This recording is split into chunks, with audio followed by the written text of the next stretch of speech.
Scoreboard पर 2.6 over, run सिर्फ 9 और विकेट पूरे 5 गिर चुके हैं। अरे ये सुन के तो ऐसा लगता है जैसे किसी गली मोहल्ले का क्लब मैच चल रहा हो। बिल्कुल, मतलब T20 के इतिहास में ऐसा स्कोर किसी भयानक पिच पर ही देखने को मिलता है। लेकिन सोचिए, क्या हो जब ये स्कोर उस टूर्नामेंट की सबसे खूंखार मतलब रैंक 1 पर बैठी और अब तक अजय रही टीम का हो। और वो भी तब जब सामने 217 रनों का पहाड़ जैसा लक्ष्य हो। ये कोई मामूली बात नहीं है। वही तो आज के इस गहन अध्ययन में हम एनाटॉमी ऑफ एन अपसेट नाम के डॉक्यूमेंट के पन्नों को खंगालने वाले हैं। हमारा मिशन ये समझना है कि IPL 2026 के 21वें मैच में सनराइजर्स हैदराबाद ने कैसे राजस्थान रॉयल्स के, जो कि एकदम अजय लग रहे थे, उनके गुरूर को चकनाचूर कर दिया। बिल्कुल। और आज हम सिर्फ स्कोर कार्ड नहीं पढ़ेंगे, हम उन छोटे छोटे मोमेंटम शिफ्ट्स को डिकोड करेंगे जिन्होंने क्रिकेट के दिग्गजों को भी हैरान कर दिया था। एकदम सही। तो चलिए इसे थोड़ा गहराई से समझते हैं। मैच से ठीक पहले की तस्वीर बड़ी दिलचस्प थी। राजस्थान रॉयल्स एक तरफ 4 मैचों में 4 जीत और प्लस 2.055 के नेट रन रेट के साथ, मतलब वो एक अलग ही लीग में खेल रहे थे। हाँ, एक तरह से वो गुलायत थे इस मैच के। हाँ, और दूसरी तरफ सनराइजर्स हैदराबाद, जो कि रैंक 7 पर संघर्ष कर रही थी, सिर्फ 1 जीत और 3 हार। लेकिन असली ड्रामा तब शुरू होता है जब पहली पारी की पहली ही गेंद फेंकी जाती है। जोफ्रा आर्चर की एक्सप्रेस पेस और अभिषेक शर्मा का गोल्डन डक। ये कुछ वैसा ही है जैसे आप किसी वर्ल्ड चैंपियन बॉक्सर के खिलाफ रिंग में उतरें और पहली घंटी बजते ही अपनी पैरों में उलझकर गिर जाएं। बहुत सही तुलना की आपने। देखिए, पहली गेंद पर विकेट गिरना क्रिकेट में कोई नई बात नहीं है, लेकिन यहाँ जिस तरह से अभिषेक शर्मा आउट हुए वो काफी कुछ कहता है। मतलब उनका रिकॉर्ड भी तो देखिए। वही तो, ये 2026 के कैलेंडर वर्ष में उनका 7वां शून्य था। उन्होंने रोहित शर्मा और संजू सैमसन के 6-0 के रिकॉर्ड को पार कर लिया था। बाप रे, 7 बार शून्य।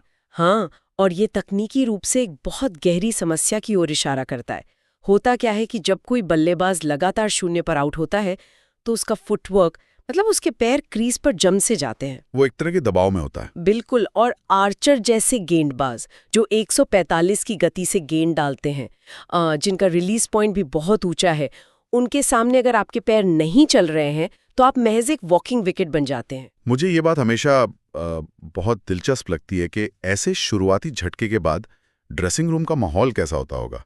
मतलब एकदम सन्नाटा छा जाता होगा। लाजमी है, जब आपका सबसे आक्रामक ओपनर बिना खाता खुले पवेलियन लौट जाए तो आने वाले बल्लेबाज अक्सर शेल में चले जाते हैं, वो डिफेंसिव हो जाते हैं। हाँ, लेकिन इस मैच में सनराइजर्स के कप्तान ईशान किशन, जो पैट कमिंस की गैर मौजूदगी में कप्तानी कर रहे थे, उन्होंने बिल्कुल उल्टा किया। और यही सबसे हैरान करने वाली बात यह है कि ईशान का अप्रोच कितना एनालिटिकल था। आमतौर पर पहला विकेट गिरने पर टीमें स्ट्राइक रोटेट करके पारी को संभालने की कोशिश करती हैं, सिंगल डबल लेके। हाँ, लेकिन ईशान जानते थे कि अगर आर्चर को हावी होने दिया तो पावर प्ले में ही गेम खत्म हो जाएगा।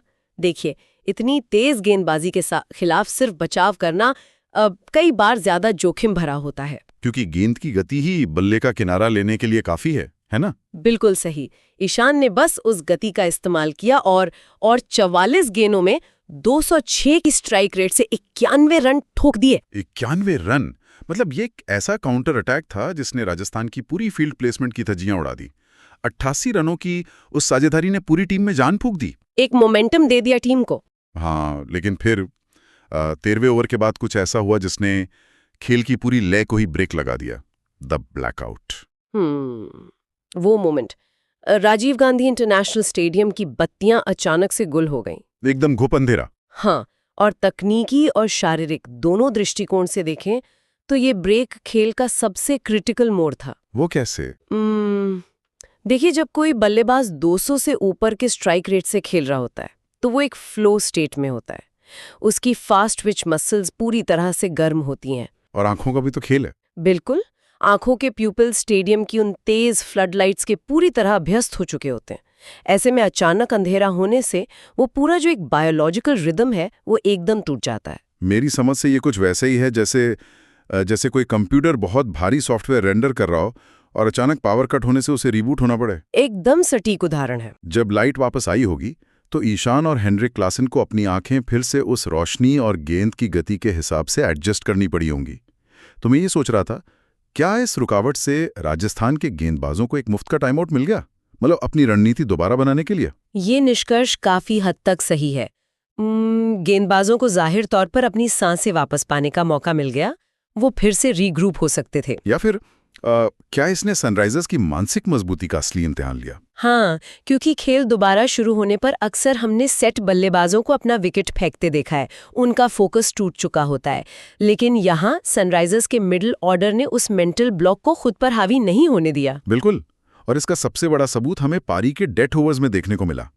क्लासेन ने 26 गेंदों में 40 रन बनाए, लेकिन अरे असली तबाही तो नीतीश कुमार रेड्डी ने मचाई। 13 गेंदों में 28 रन। हाँ, और वो भी संदीप शर्मा जैसे धाकड़ डेथ बॉलर के एक ही ओवर में लगातार 3 छक्के। संदीप शर्मा तो अपने वाइड यॉर्कर्स और स्लोअर बाउंसर के लिए जाने जाते हैं। उन्हें लगातार 3 छक्के मारना कोई मजाक नहीं है। संदीप को खेलना इसलिए इतना मुश्किल होता है क्योंकि उनका आर्म स्पीड कभी नहीं बदलता, भले ही वो नकल बॉल क्यों न फेंक रहे हों। तो फिर नीतीश ने उन्हें पकड़ा कैसे? नीतीश रेड्डी ने यहाँ क्रीज की गहराई का बहुत ही शानदार इस्तेमाल किया। हाँ, देखिए, अगर आप गेंद के पिच होने का इंतजार करेंगे ना, तो संदीप की स्लोअर बॉल आपको 100% चकमा दे देगी। हाँ, वो डिप्पू करती है। बिल्कुल, नीतीश ने गेंद को उसके रिलीज पॉइंट से ही पढ़ लिया था। वो पहले से ही गेंद की लाइन में आ रहे थे और उसे सीधे स्टैंड्स में भेज रहे थे।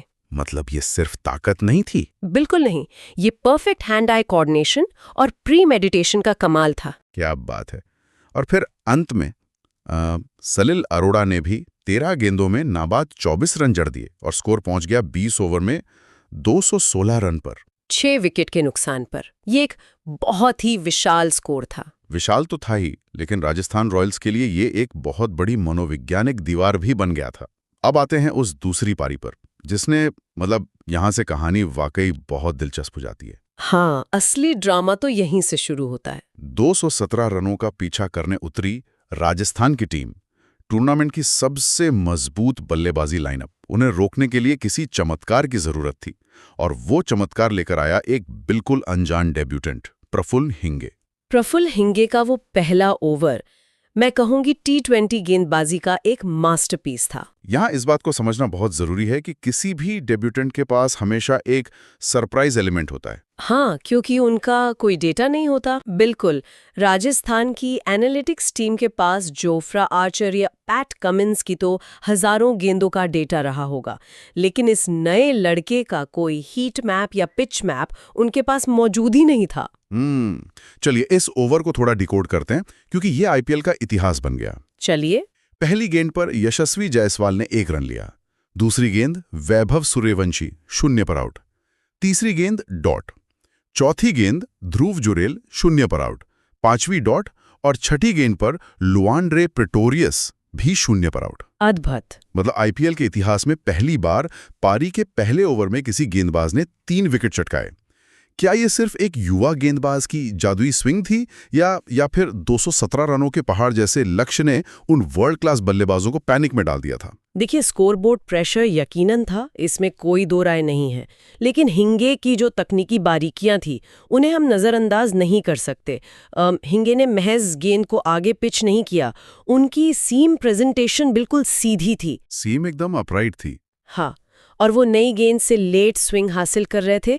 जब गेंद टप्पा खाने के बाद हवा में लहराने के बजाय पिच से कट कर अंदर या बाहर जाती है, तो बल्लेबाज के पास रिएक्ट करने का जो समय होता है वो बहुत ही कम होता है। खासकर तब जब बल्लेबाज पहले से ही रन रेट के दबाव में गेंद पर जोर से प्रहार करने जा रहा हो। बिल्कुल, वो हार्ड पुश कर रहे थे और गेंद अपना कांटा बदल रही थी। ये बहुत ही सटीक पॉइंट है, और इसका असर उन डरावने आंकड़ों में साफ दिखता है।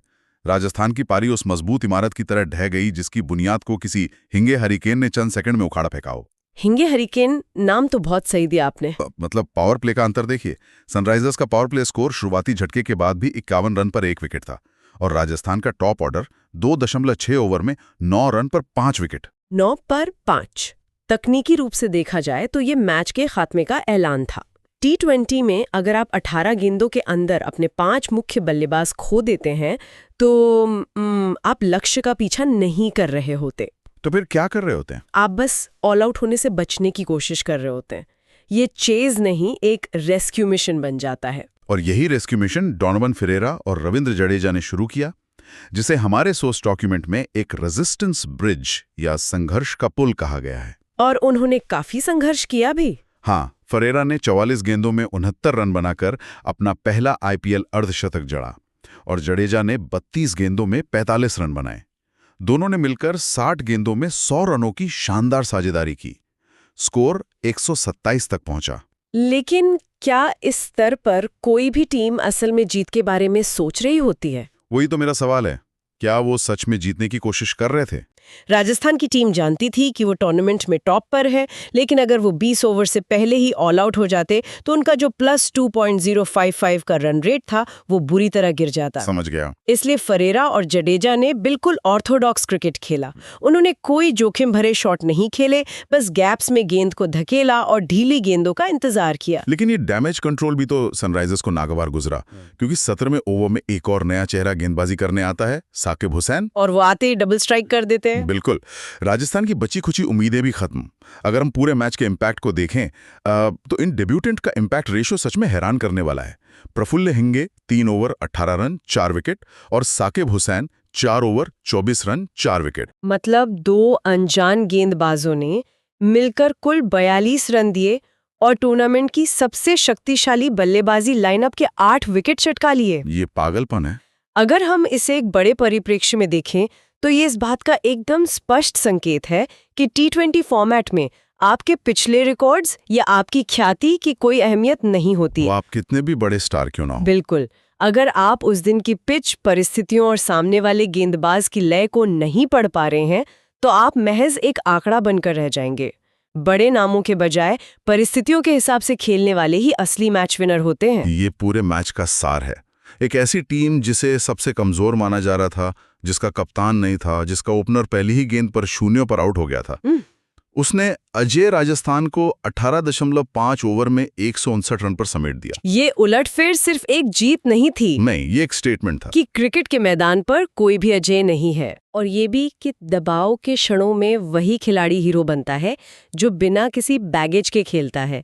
हिंगे और साकिब के पास कोई प्रेशर नहीं था। उन्हें किसी उम्मीद के बोझ तले नहीं दबना था।